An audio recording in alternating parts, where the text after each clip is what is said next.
Within the political conversation in the West, there are people who are not honest actors. And you may be saying, well, of course, Christian, duh. But these people operate in ways that sometimes seem plausible, and by seeming plausible, gives validity to their project, which is ultimately to confuse and disorient their political opponents. And when you have a political space full of dishonest people who are trying to deceive and manipulate you, you have to really ask yourself, how can I best defend my mind from these vipers of the soul?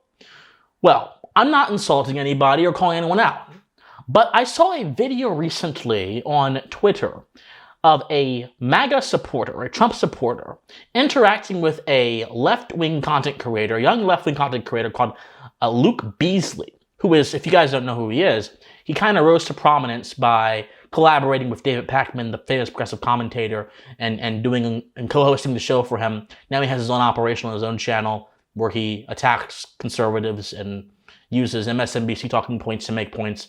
Different story, different day.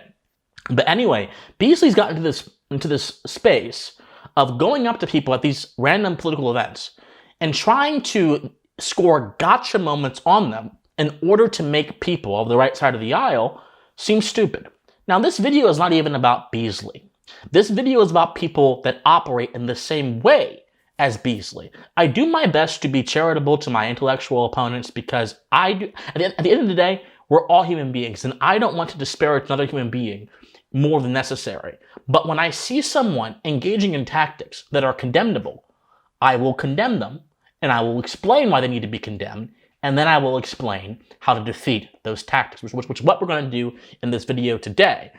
But before we get started, if you guys want current events, political and social commentary given to you from a philosophical bent, I encourage you all to subscribe to this channel, to help support me, to comment, like, share right now so we can start a revolution of the mind in this country and in the West too, and spark something great in the souls and hearts of men. Now, let's review this clip of Beasley at a Trump rally, he's asking this man, what do you think of Biden's accomplishments, yada, yada, yada. Here's how the exchange went down. Tell me 3 Democratic policies that you support. Inflation Reduction Act, American Rescue Plan, the Infrastructure Law, the PACT Act, the Chips and Science Act.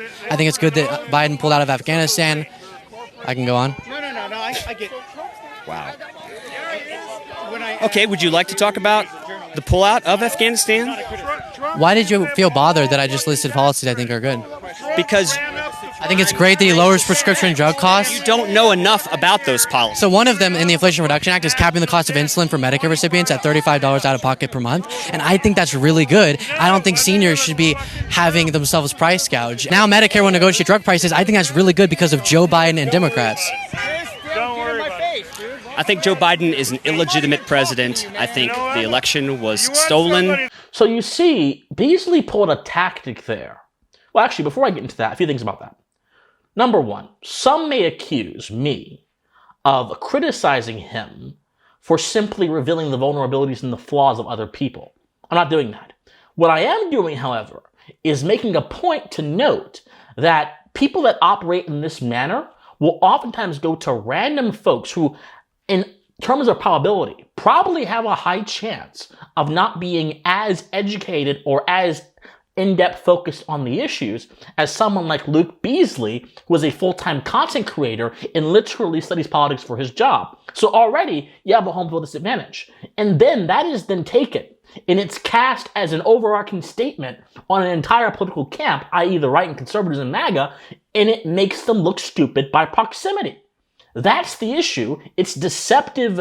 It's a deceptive tactic meant to make your opponent look weaker, when in all reality, you are taking the low-hanging fruit of your opponent's army, as opposed to going up against some of the more stronger forces in your opponent's army. It's basically misdirection that seems plausible. But let's address some of the claims that Beasley made in that little clip there. He mentioned that one of Biden's accomplishments is his infrastructure measures. Well, the truth is, Biden's infrastructure measures, the Infrastructure Act, is not really about infrastructure. It was rather about a bunch of different political agendas and ideologies, especially that relating to the climate, grouped under the umbrella of infrastructure, which then validated them by proximity. You see, what happens in politics often is that there will be a bunch of unrelated ideas and agendas that are then put under an idea that most people, just on first glance, will be able to accept, and then by virtue of that, they will then accept the following ideas. It's literally, again, misdirection. That's what Biden's entire infrastructure agenda was. It was a work in deception. Not only that, but the government, the federal government, and the state governments as well, has managed infrastructure around America for many, many, many, many, many years. And yet, despite how much money gets thrown at these agencies that manage infrastructure, potholes still exist, bridges are still crumbling, bad things still happen. The truth is, the progressive idea that you can simply spend money to reach your desired outcome is not anything but a rejection of economic science and a practice, an economic error, by virtue of embracing the tenets of Keynesianism. And that's basically what Biden's infrastructure program was. It was a practice in Keynesianism. Giving more money to something is not sure to fix it. Well, the progressive would then tell you, okay, well, it's not about the money, it's about how it's appropriated, which then comes to the knowledge problem in economics. Just because you give money to someone who's so-called an expert, there is no possible way one single person has the ability to manage anything from a centralized viewpoint, especially things that have a lot of different moving parts. One single central planner can't manage a whole economy because the economy is far bigger and vaster than that central planner's ability to even comprehend what he's trying to manage. That is the issue, is that these ideas begin with the idea that the economy is abstract. Look at it in the micro sense, but they ignore the micro interactions, rather the macro sense, but they ignore the micro interactions that actually make up economic order.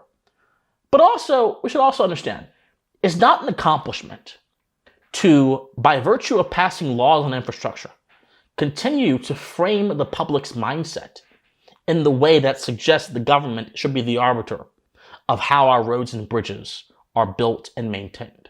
That also is a fundamentally anti-American idea, which I think we can talk about a little bit later, but it has various implications about the government's role in society. The public and the private spheres, which classical liberal theorists of old, which helped found our republic, understood as being a increasingly important distinction that political thinkers have to make in order to contain government in its proper realm and contain society in its proper realm. The public-private distinction has been routinely violated throughout American history, especially over the past 120 plus years. Look at the administrative state, for goodness sakes. But it's especially violated when something that you interact with every single day, the roads, the bridges, are dominated by the idea of the government. Because then your mind is framed in a way that is not correct in terms of how this country was meant to be seen during its foundation, on basis of first principles, not on basis of perspectives from the founders, right? But on basis of universal principles that were enshrined and that were meant to be reflected by a people, right? A virtuous people. A republic requires a moral people to survive. But if people don't have the right terms to understand the proper services of government, then their moral sense is already compromised. And that leads to a bunch of other erroneous perceptions as well. But on a different topic. He then mentions the Afghanistan pullout. Well, okay.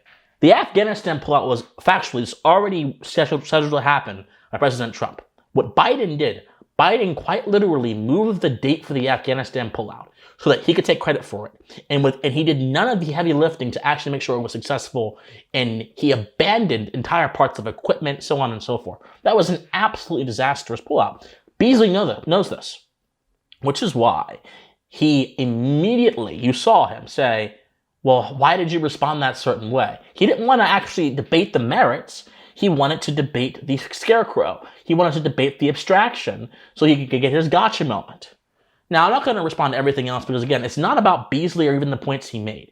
It's about the propaganda tactics that dominate the minds of men and lead otherwise good people towards erroneous ends at the behest of bad and nefarious actors who don't care about our country and who don't really understand our country, or if they do understand it, as the founding fathers of the progressive liberalism of the 20th century understood it, they wish to reframe it and revolutionize it in a manner that fits their own perception, as opposed to in a manner that fit their original perception of what our nation should be. Now, Beasley is not the only offender. Gavin Newsom, during an interview with Fox, he actually said the same kind of thing. I'll play a little bit for you here so you can see. I don't want him to fail. Been able to accomplish. I think his policies are failing. CHIPS Act, Science Act, do you oppose that? I will tell you on every measure, from the economy, inflation, borders, energy, national security, he's missing in action. Let's talk about them in order. Hang on. Wait, I want to challenge the premise. You said the economy, 13.1 million jobs he's created. More. These are okay, you see, CHIPS Act, Science Act, these were Biden's accomplishments. Again, I kind of explained what the problem is with all that kind of stuff. But here's the issue.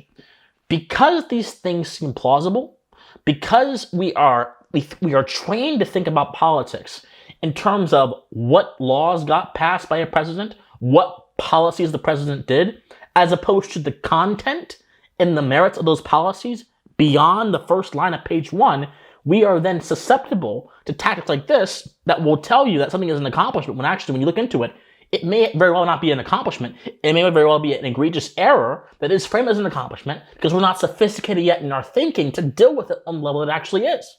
This is the issue of substance in political thinking, and these rhetoricians exploit that. How do we fight this? Very simple, my friends. You have to have, first, a strong understanding of first principles. If you understand how government is supposed to run, if you understand the public-private the economy, if you understand those two things, you have a better grasp over what government should be doing than most people in America do. And if you apply those things to the logical conclusions in each topic you go under, whether it be infrastructure, whether it be welfare, whatever, you will then understand what the correct and proper conclusions are. Because really, this is not rocket science.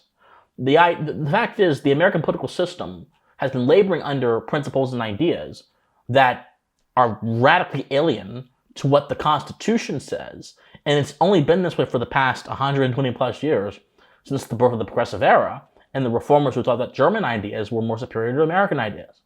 Well, we have to make sure that we are using American ideas when addressing American problems and not foreign ideas that wear the skin suit of American ideas.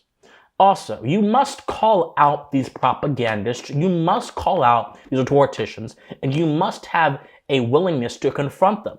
How do you do that? You have to arm yourself with knowledge. Rhetoric does not go far.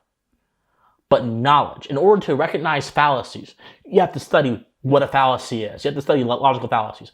In order to recognize distortions in reasoning, non sequiturs, you have to study those things. So it all goes back to, again, improving your mind, reading into things, studying history, studying philosophy, as I urge everyone at the end of my videos to do. We have to have an intellectual revolution in this country in order to be able to preserve what little of it is left and then to restore the rest of it that has been lost through years of whittling down under ideas that are just alien to our system. That is how we beat these tactics. That is how we have a healthier political competition in America. And that is how we restore Americanism to its full health and not the sickly, emaciated state that it's in right now.